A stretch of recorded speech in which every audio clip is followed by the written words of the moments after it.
Hello there. I know. It's actually the fourth video of the day that I've posted up here. I guess today I'm a veritable fountain of ideas. And I guess basically I am being inquisitive here. I'm not actually presenting an idea of my own. I'm kind of, trying to draw out rather than push out, if you know what I mean. And the subject basically that I have today basically comes down to the idea of media. And there's a lot of things I want to discuss within that, but personal media, entertainment, and how it affects us. First of all, the one thing that I wanted to mention is that if you look behind me in my DVD collection back there, I don't know if you can see, I'll move a little bit. See, I have a lot of TV series that I've accumulated over the years. And, the majority of them are animated sitcoms and stuff like that. I like The Simpsons and, Norman Lear classics, Modern, All in the Family, Maude, Good Times, and, Golden Girls, stuff like that. But I also have all of the Star Trek series, all of the Quantum Leap series, a good portion of Star Wars movies, and that should probably tell you one thing. Now, and this may get a little personal here, but I guess it had to be said. When I was growing up, I never went to church. Maybe I mentioned that already. I sometimes forget doing these vlogs what I mention and what I don't. But, you didn't really learn a lot about morals in school because there was always so many conflicting elements. So I wanted to find some moral focus in my life, and not where somebody was telling me, well, this God tells you to do so-and-so, you have to judge this person by that, and this has to be done this way. So I came across this show my mom was a fan of, and it was called Star Trek. This was the original show. And, each episode kind of had a moral dilemma they had to face, Whoopi Goldberg once called it Adam and Eve sort of problems, How are we going to get home? Or how are we going to save this group of people from dying? Or whatever it was. And there was always some human or psychological interest to it.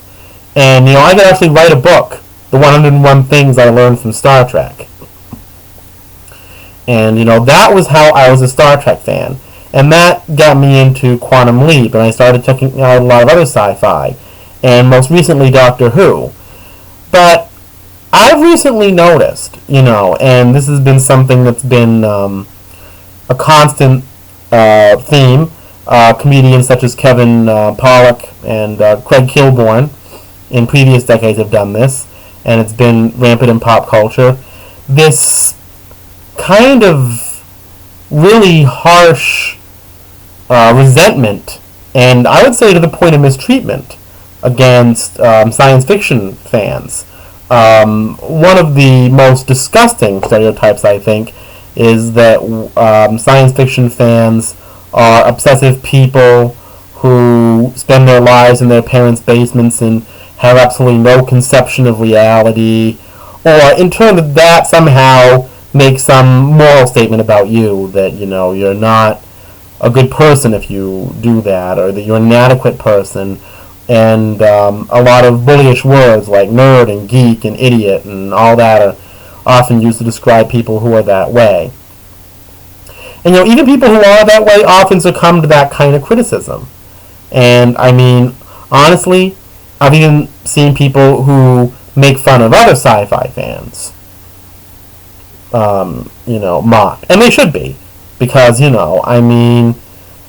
sometimes the bully needs to get knocked down a little bit. They need to... I guess we're getting back to bullying. We already covered that. But this is not about bullying sci-fi fans. This is about the fact that I read on Amazon today on a review for some Doctor Who episode, I can't recall which one, that sci-fi is a much maligned genre.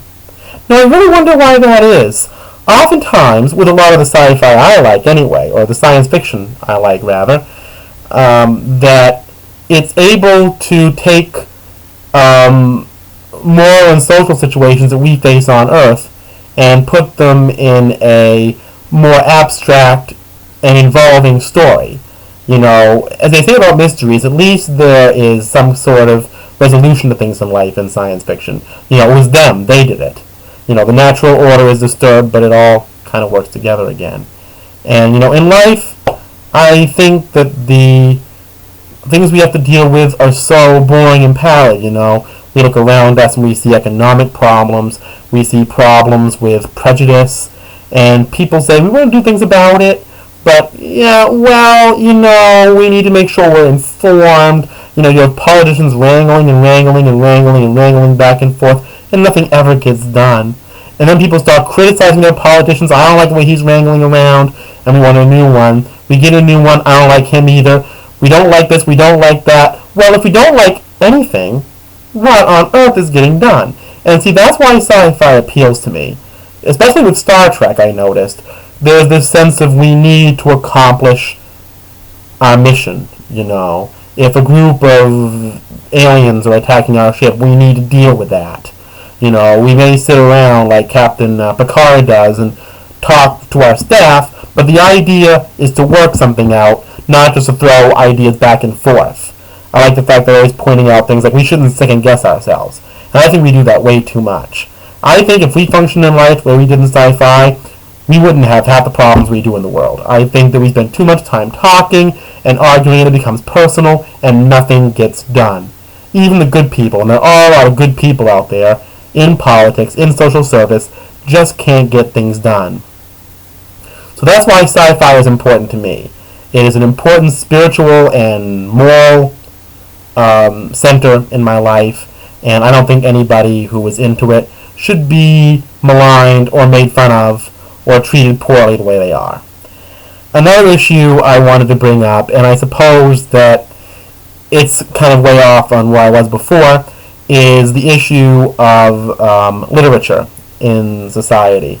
I was at a store in Bangor called Books A Million today, browsing around, and I was looking through the biographies, mostly musician biographies, and I couldn't help but noticing that about 10 or 15 of the 30 books I looked at were unauthorized. Now, I've heard of unauthorized books. I mean, even the ones that were bestsellers were unauthorized. They say that, if they're authorized, well, an author has to actually, not say certain things. But I read through a lot of these, and a lot of them, I can't recall the names offhand. One of them was actually about Pee Wee Herman, I have to admit. Was full of such utter trash talk.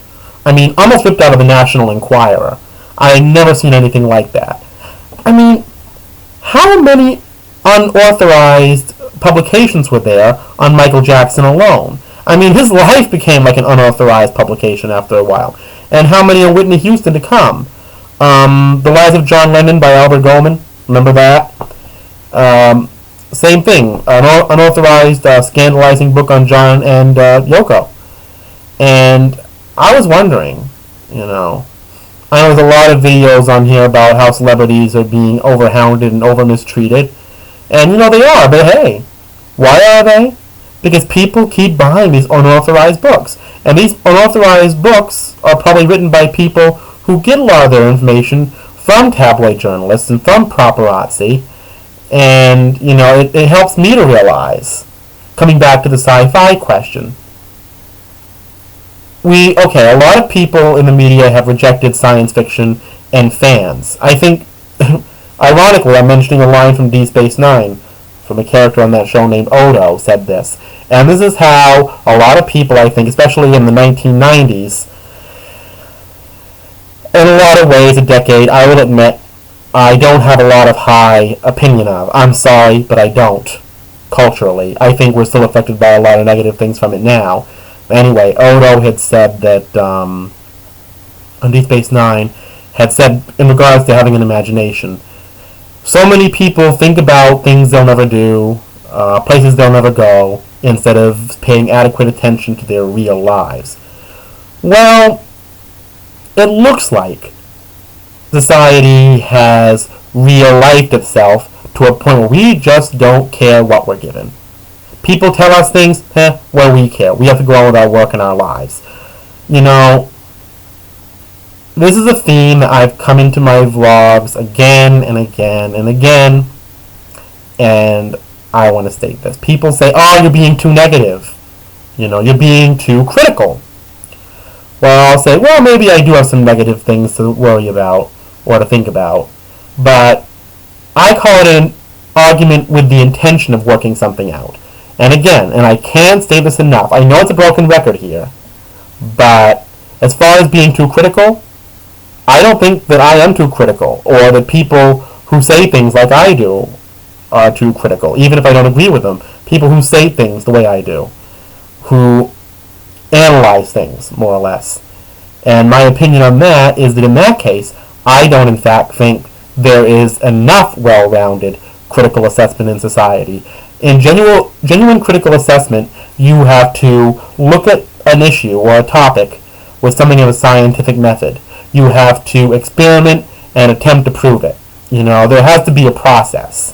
You can't just say, well, I totally dislike this, or I totally dislike that. Like I said earlier, even about the 1990s, it had its good points, but the one main problem that I have a problem with that decade is their refusal to acknowledge their flaws.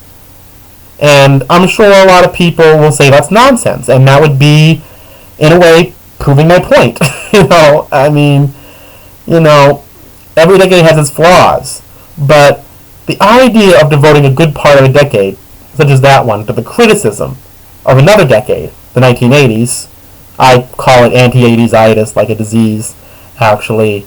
You know what? Maybe we need a little more science fiction in our lives, and a little less unauthorized biography. Maybe we need a little imagination and abstraction. Not to have people tell us what to think, but to give us the idea that we can think, that we can use our minds. Live long and prosper, everybody.